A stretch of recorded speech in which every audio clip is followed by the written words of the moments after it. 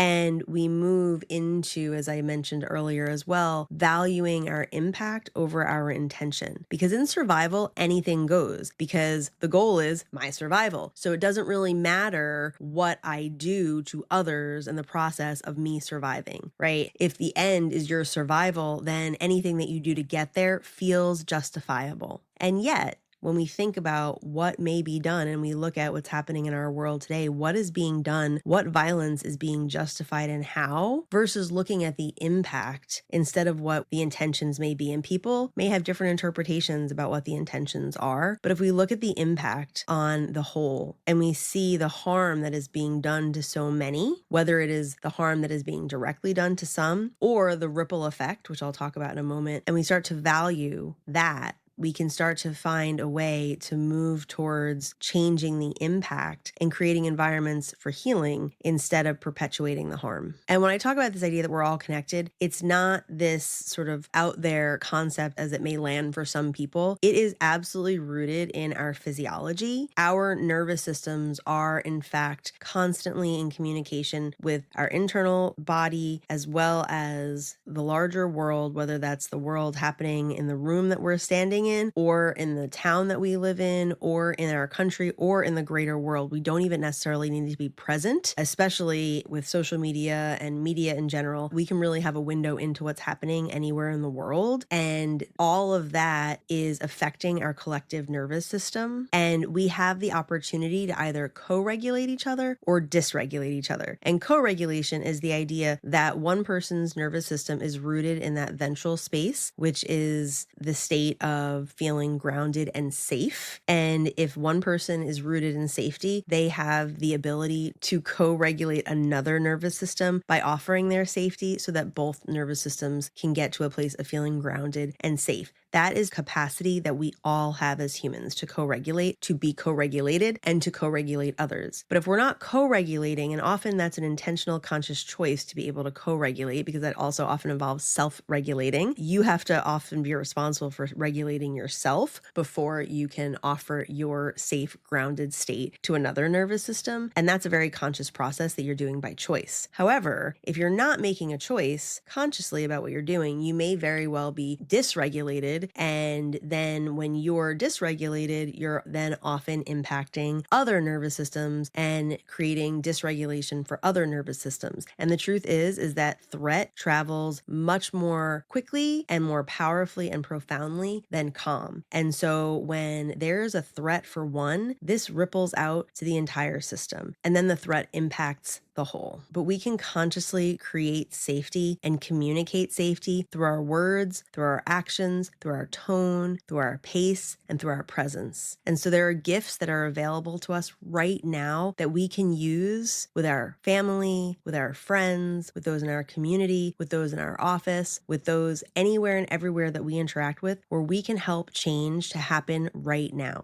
And what we're experiencing in our world, the violence that we're witnessing, again, the explicit violence that is happening, it is not new. It is bubbling to the surface, as I said before. And it is evidence that our nervous systems are in a deep state of dysregulation. And so many of us in this world have been feeling unsafe for so long. And the people who have been feeling unsafe for so long, with very good reason, given our history, they're the people who are now continuing to be most directly impacted and are living in such fear and in such powerlessness. And it is rippling out to our larger community. And so many of us are not knowing what to do. I know that I often can feel really powerless and helpless about what to do from here. And I try to root myself and self-regulate and ground my nervous system and feeling safe so that I can move towards empowering myself and supporting others to empower them to be able to hopefully have this more relational way of interacting and valuing the collective whole, because that's really where our power lies. We must keep in mind that when one part of the system is harmed, the entire system is affected. And we all may feel very differently consciously about what's happening in this world. And again, I'm not trying to talk about choosing a specific political side. I'm trying to lift up the importance of our collective healing and the power of empathy, and how dangerous it is when we start to fall into this us versus them way of thinking, and how we can start to justify things from a place of our survival that harms other people's survival. Moving towards a place of being able to be curious instead of judgmental, being able to slow down yourself and regulate so that you can be rooted in safety and groundedness when you respond to a situation, so that you may be able to show up with more curiosity or compassion for yourself and for others. Consciously creating spaces where nervous systems can feel safe and rest and begin to heal is vitally important. And while this needs to be done on a grand scale, it can start in your own living room. Being relational with the people who matter most to you in your life is a great place to start, because those are probably the people where you can safely say that you would like to have a positive impact on them and you would hope that they want to have a positive impact on you. So start there. And when you can start to have the experience of being able to connect through difference with them, then you could start to translate this out into the larger world. And you can start to have conversations with a neighbor who you might not see eye to eye with.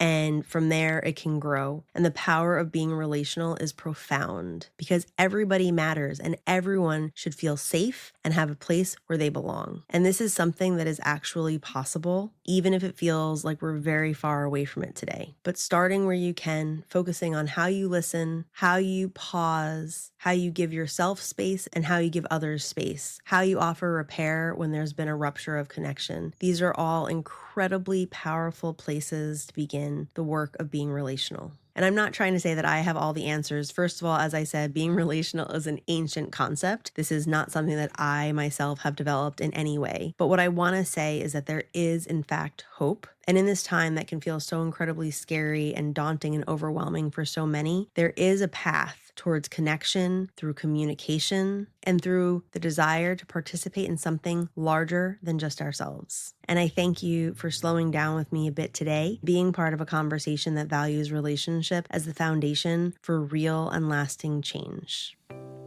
As our time comes to a close, I ask you to keep listening for just a few more moments, because I want to thank you for showing up today, and I want to leave you with an invitation as you hit stop and move back out into the world on your own unique wellness journey.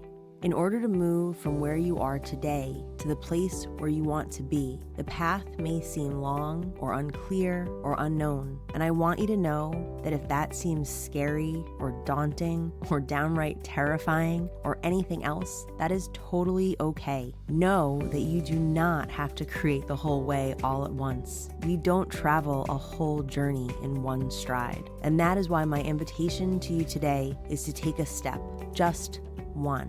Any type, any size, in any direction. It can be an external step that can be observed or measured, or it could be a step you visualize taking in your mind. It can be a step towards action or towards rest or connection or self-care or whatever step makes sense to you. I invite you to take a step today, because getting to a place that feels better, more joyful, more connected than the place where you are today is possible for everyone, including you, and even when depression is in your bed. If today's episode resonated with you, please subscribe so you can be notified when each weekly episode gets released. I encourage you to leave a review and reach out to me on social media at trish.sanders.lcsw. Your feedback will help guide future episodes, and I love hearing from you. Also, please share this podcast with anyone who you think may be interested or who may get something from what I have shared. Until the next time we connect, take care of yourself and take a step.